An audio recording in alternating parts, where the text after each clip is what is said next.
শেরপুরের ভাড়াটিয়া ভাই তাজু ভাইরে নিয়ে ভিডিও তৈরি করছে। আগে তার কথাগুলো শুনেন, পরে আমি কিছু কথা বলবো, কথাগুলো শুনবেন। আসসালামু আলাইকুম।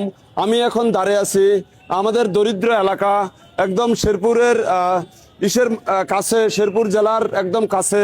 এখানে দেখতে পাচ্ছেন পাম্পে তেলও নাই, ইও নাই, গাড়িও নাই, অথচ দেখতেছেন পাশে আমাদের দরিদ্র এলাকা শেরপুরে একদম তেল দিতেছে কত গাড়ি।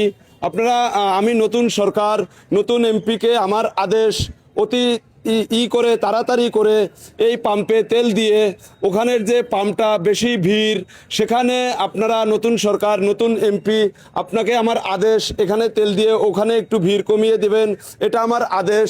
আসসালামু আলাইকুম। এই যে শেরপুরের ভাড়াটিয়া, উনি টুপি মাথায়, লম্বা দাড়ি, ওনাকে আমি শ্রদ্ধা করি এবং ভালোবাসি। ওনার ভিডিও আমি দেখি, তারা মানবিক কাজ করে বিল্লাল ভাইয়ের সাথে।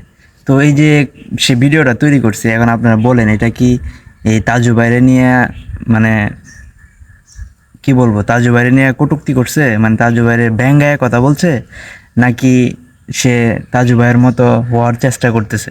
কোনটা? আমার মনে হয় সে তাজু ভাইয়ের চুটু করে নিচু করে কথাগুলো বলছে, কারণ সে স্মার্ট না, সে ভালোভাবে কথা বলতে পারে না। সেটা তার দুর্বলতা না ভাই, এটা আল্লাহ পাকের সৃষ্টি। আল্লাহ পাক তৈরি করছে, আল্লাহ পাক তাকে দিছে, কিছু করার নাই। আপনার যেহেতু সৌন্দর্য, আপনার যেই রূপ, লম্বা দাড়ি, সুন্দর টুপি, লম্বা মানুষ, এটা আল্লাহ পাকের দান। তাজু ভাইয়েরটাও আল্লাহ পাকেরই দান। আপনি কথা বলতে পারেন গুছিয়ে, তাজু ভাই বলতে পারে না, আল্লাহ পাকের ইচ্ছা। এই জন্য ভাই কারো নিয়ে কটূক্তি করেন না, কারো নিয়ে মজা নিয়েন না। আর আপনি কি মজা নিলেন নাকি তাকে ভালোবাসা কথাগুলো বললেন, এটা জনগণই বিচার করবে।